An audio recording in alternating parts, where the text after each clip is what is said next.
Good morning, good morning. Hello, everyone. Welcome to the first panel of the first Wild Summit. I'm Steph Spyro, and I have the great pleasure of being the Express's environment editor and deputy political editor. Today, we're going to be talking about 2030, meeting that, particularly around the politics and policy of it. So to talk about this, we have the panel that's joined me on stage. We have Areeba Hamid on the far end, co-executive director of Greenpeace UK. We have Beccy Speight, the CEO of the RSPB. We have Abi Banka, who's the Director of Conservation and External Affairs at the Woodland Trust. And here on my left, we have Kabir Kaul, who's a conservationist and a wildlife writer.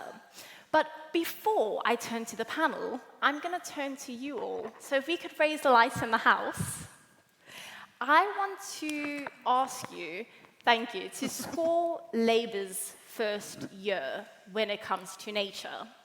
So by a show of hands, don't think too much about it. By a show of hands, who would give Labour 5 out of 5? 4 out of 5? Ooh. 3? Yeah. 3, okay, a few more hands, shaking hands. 2? 1? And dare I say 0? Okay, a few. Fantastic. I'm now going to turn to the panel and ask you the same question, but ramp it up to out of 10 if you want. And yeah, let's start on that end.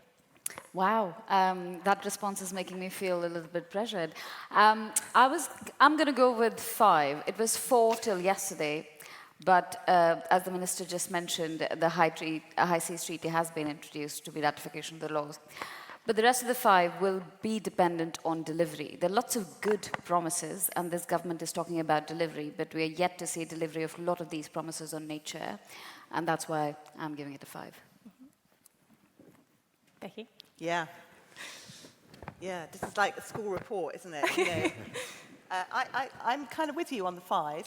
Yeah, I think kind of shows enthusiasm in parts. Doesn't always listen in class, and you know, could do better in terms of actual systemic delivery. That's probably never been written on a school report. But what I mean by that is, you know, could really tackle the big stuff rather than kind of lots of disparate initiatives. That's what I really want to see, and that would get me above a 5.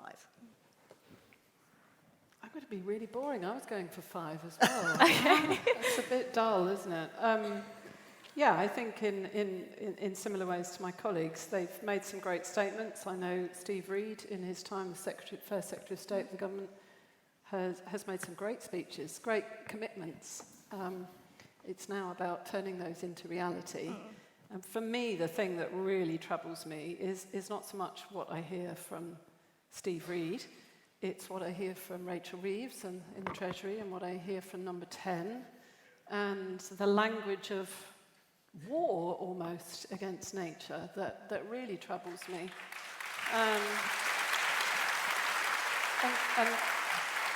And I'm really looking forward, hopefully, that the new Secretary of State, Emma Reynolds, is going to not be, you know, that she proves wrong maybe some of the rumours we've been hearing in the last few days, that she's here to kind of do Rachel Reeves' bidding.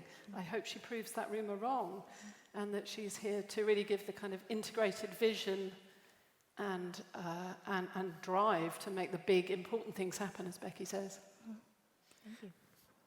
Don't say 5. I think I'm gonna make this a consensus and say 5. Oh. I think of those initiatives, things like MPAs, things like international conservation, those initiatives announced today, all of them are good.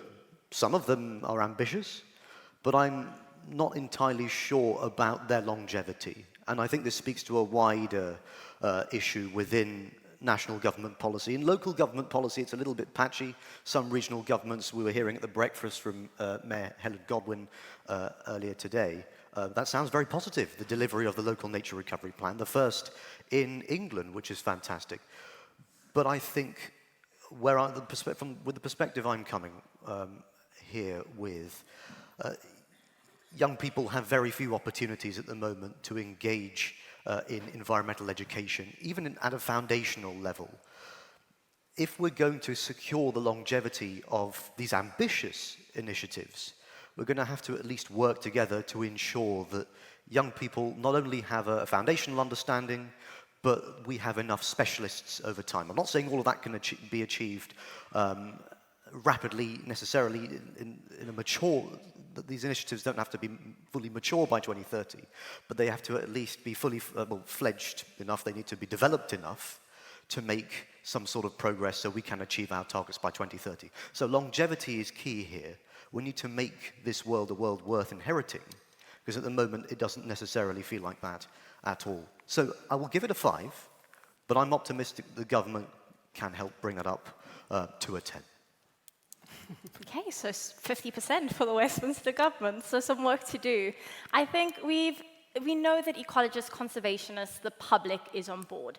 DEFRA is on board, but a lot of it and a lot of policy issues at the moment comes back to Treasury. And to reach 2030, you're going to need appropriate funding. You're going to need the money. With the Planning and Infrastructure Bill, which has caused uproar, and rightly so, the safeguards for nature were not there.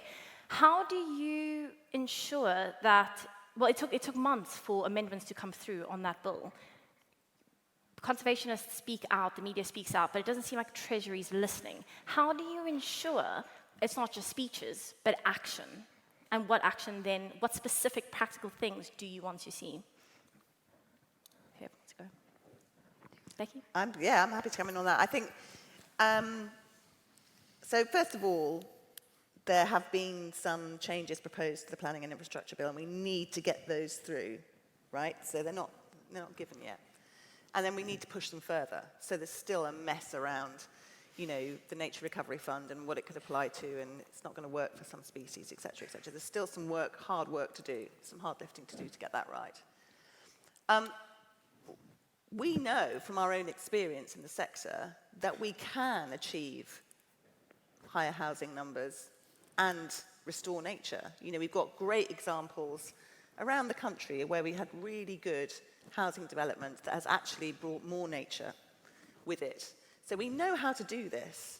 And what frustrates me is that we don't look at those examples and learn from them and apply them on a much wider basis. Instead, I think the Treasury listens too much to a house building sector, that is kind of feeding in stuff about, biodiversity net gain is one of these things that's out there at the moment. I hope you all put your response into that consultation, because just when we're getting something happening where, you could have good kind of restoration of nature alongside that kind of growth, the government seems intent on undermining it, and taking that away. And it's not clear how the Nature Recovery Fund is going to work alongside BNG. It's not the same thing. So I think there's a lot more to do in terms of getting some of those underpinning foundations right that will give. I mean, the government says it wants a win-win for nature and house building. Well, we need to get those foundational elements right in order to get that. And we know how to do it. So let's start taking those examples and really applying them on a much wider scale. Because I think we can do it, and I think it could be really, really good. But at the moment, it's not there.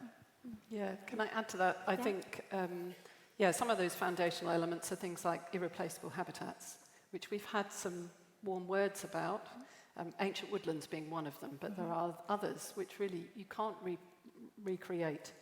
How those are going to be protected, I think there's some really foundational things.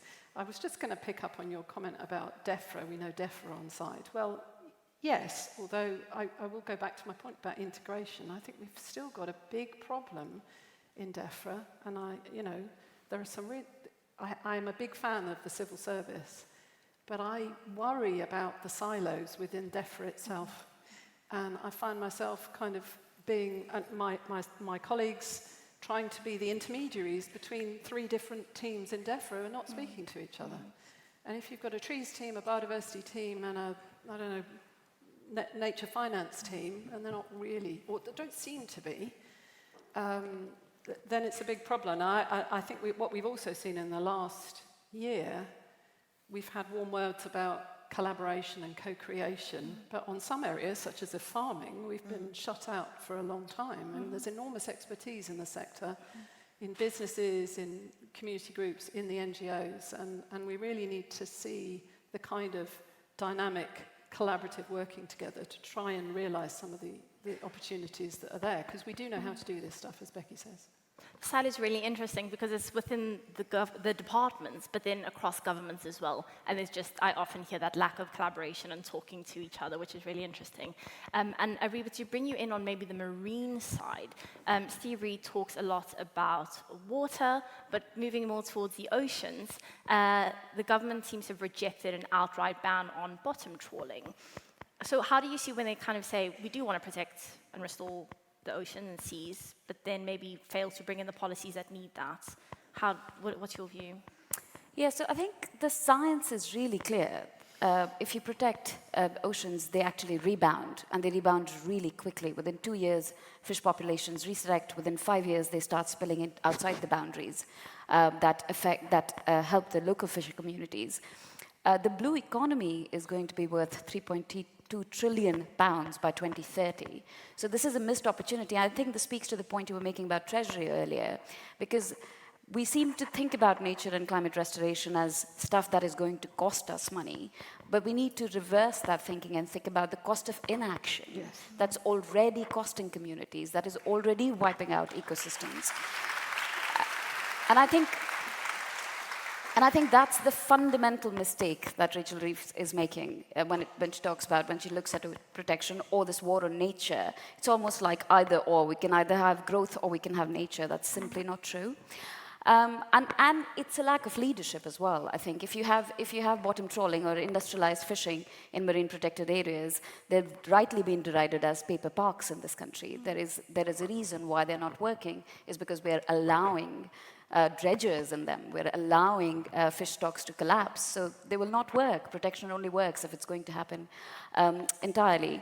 And just one last thing to say, there is also an opportunity to be a global leader. And this, I would say this, the previous government was better at that, in terms of imagining what is possible, in terms of solutions.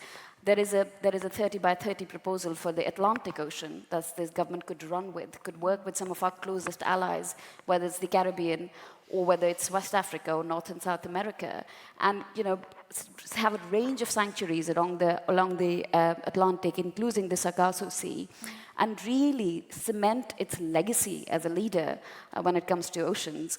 But it's everything to play for at the minute. So more action, more delivery. I'm on the side of Rachel Reeves on that. Delivery. But where is it? I want to pick up on something you said and maybe bring us to Kabir and Abby, because we have COP30 coming up. And when it comes to, let's say, woodlands, the UK's own backyard's not necessarily in order, but the UK is going to show up in Brazil and talk about deforestation in the Amazon. Do you think that becomes problematic? And then I guess, Kabir, along that same line for you, are you proud as a youngster are you proud of how the UK shows up for nature, or are you quite embarrassed now if you think of it as part of the global stage? Who wants to start? So I think, sorry, Kabir. Yeah, I mean, it is a great opportunity. It's in Belém in Brazil, right in the rainforest. And I think the UK government, successive UK governments, has seen themselves as leaders and very progressive in the area. But I think there's a challenge for us. We've got to be more connected. We've got to be holding them to account and connecting up the global to the local. And that's something we're really keen to do and raising with ministers. I mean, the UK government is advocating for greater protection and restoration of rainforests. And yet, you look at the UK, we know ancient woodland, there's very little left, 3% of the UK land area. And that half of those are covered in conifer plantations. They have a commitment at the moment of 5,000 hectares of PAWS, plantations on ancient woodland sites, to be restored every year. We saw 3 in the last 7 years. 3 hectares in total over 7 years. And that's because they're not, Forestry Commission, DEFRA are not prioritising it. I don't know how they can continue to consider themselves as credible actors in that international stage if they're not driving that forward. And I mean, again, on protection, we've been lobbying and working with others to call for greater legal protection for our most important trees. And we saw the public outcry on whiteweb's oak and the sycamore gap for nature, but also for what they mean, much more than just their natural ecological value, much more than that. We're still waiting for action on that. They're sitting on a report. So I think, yeah, we have to hold them to account on the international stage and, you know, work with allies overseas to hold a mirror up to the UK on this. Kabir, your thoughts? I think just on that point, whether it is the national stage or the international stage, as Beccy was saying, as Areeba was saying, there are success stories out there. As we all know, the big picture it's abysmal, absolutely abysmal. But even the small wins are important, because if we don't celebrate the small wins, then we're not going to inspire my generation or future generations. We've got the King series of national nature reserves. We've got free roaming beavers. We've got local nature recovery plans, which are making me feel very hopeful, because that's such an important opportunity to unlock local community action and including action on the ground, change affected by young people. So I think there's two things here, overriding issues within formulation of nature policy, whether it is national or international. One is foundational environmental education. There are very few opportunities for young people to get involved. DEFRA and government bodies in general are not doing enough at scale or speed. There are initiatives like the National Education Nature Park that has given us indication of the direction that government is taking to coordinate different stakeholders on environmental education. It's a good start, but it's only at primary and secondary school level. We need those opportunities to now be aligned with forest school below and higher education above that. So one is a building block on top of another, so young people feel empowered to make a difference. The second thing is comms. We need to frame our success stories better. All we're seeing at the moment is doom and gloom, and yes, that is the overriding picture. Things like us lobbying other countries to improve on afforestation and protecting the rainforests, yet we're not doing very well on our temperate rainforests. It is, perhaps amounts to hypocrisy. But youth voice and representation will not come if you do not inspire the next generation. So with these success stories, perhaps frame these stories in order to meet young people where they stand. So with the beavers, for instance, they're not just good for the environment, they're not just cute and cuddly. They're not just there to protect what looks nice. They're there to protect what we need. They'll reduce flood risk to improve the survival of low-lying towns and cities, protect homes, protect businesses. So it's not just about protecting the environment, it's about protecting our society and our economy. And if you meet young people where they stand, linking these issues with issues they already understand, like climate change or plastic pollution or anything else young people might be interested in, and I think we've really hit the nail on the head. So in summary, we need to offer those opportunities to make them systemic and aligned, but also we need to make them relevant, because investing in young people's future is also about investing in nature's future, and we must be able to do that at scale and at pace. Hear, hear.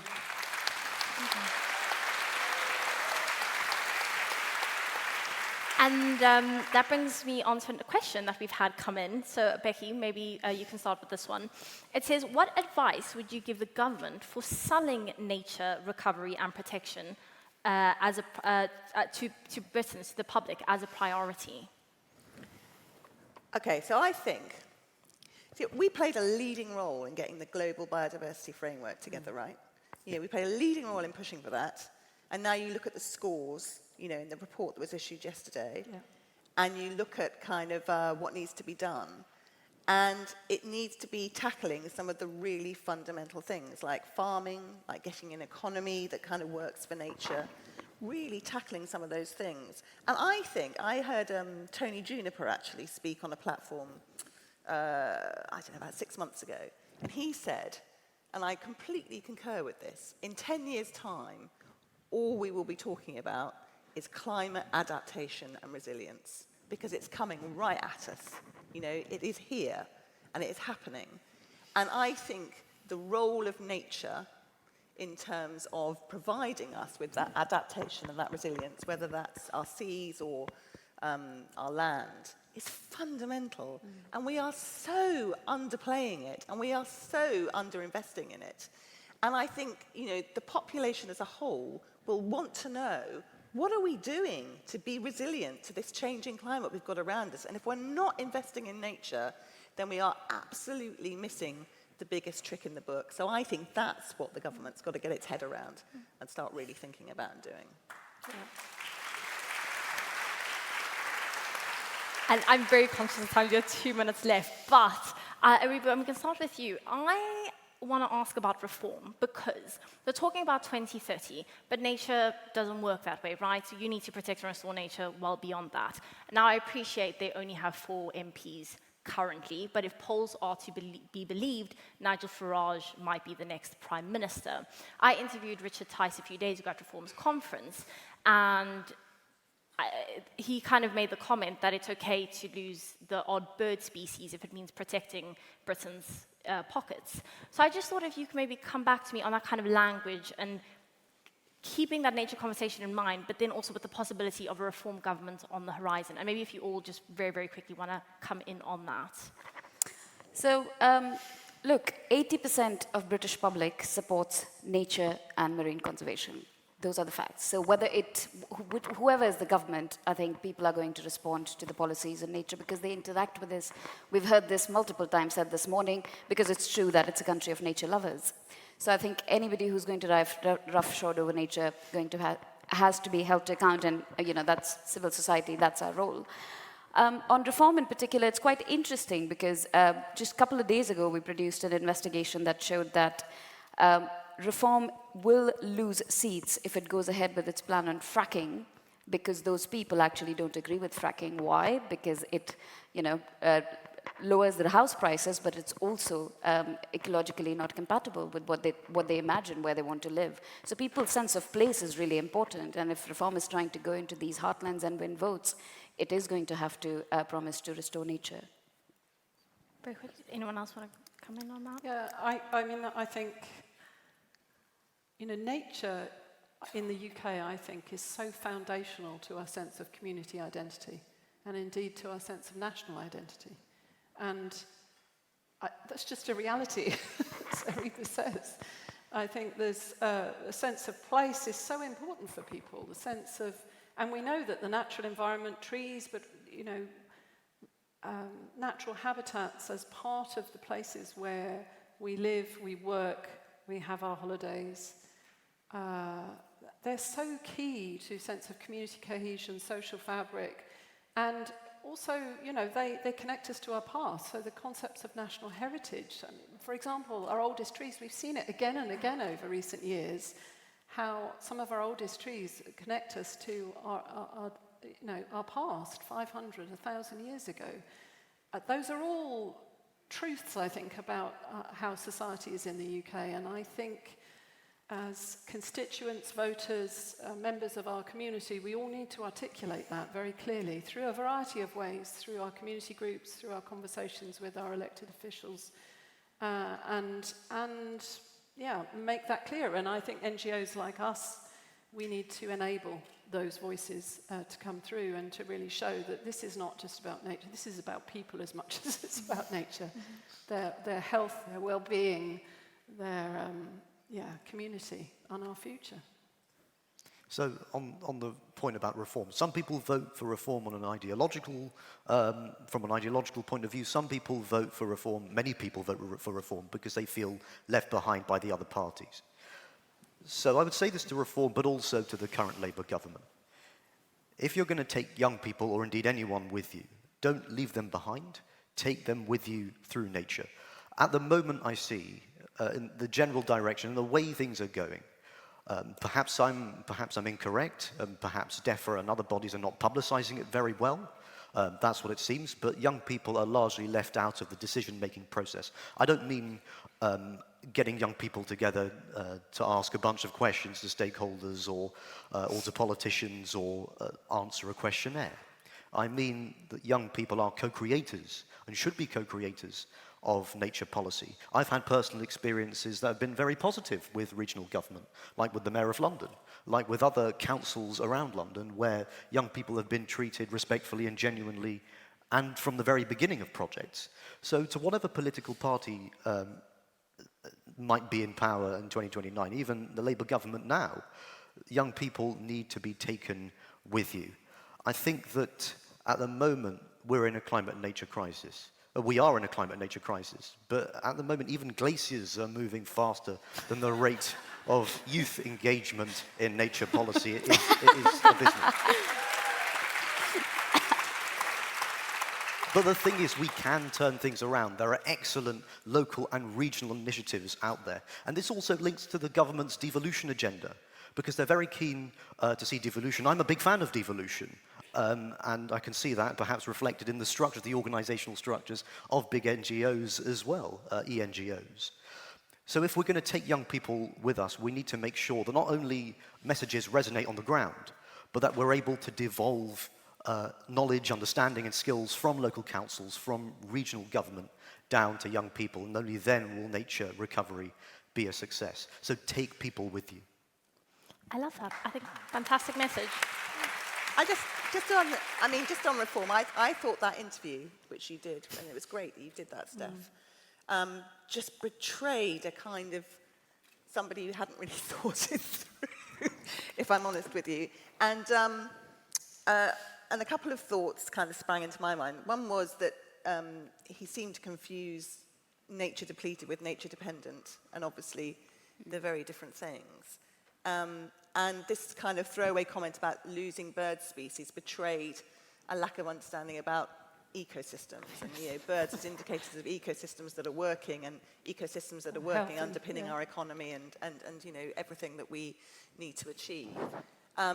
So what struck me was that whatever government comes next, that government is going to have to deal with the issues we've been talking about, and is going to have to deliver on that adaptation and resilience I talked about in terms of nature-based solutions. And so whatever government comes in, we in this room have got to get their heads around it and into a better place around the scale of change they need to make to get that to happen for us as the UK. And that's going to be fundamental, whoever's in power. I think that's a good way to end off. Thank you so much. Can we please get a round of applause for our panel? Thank you.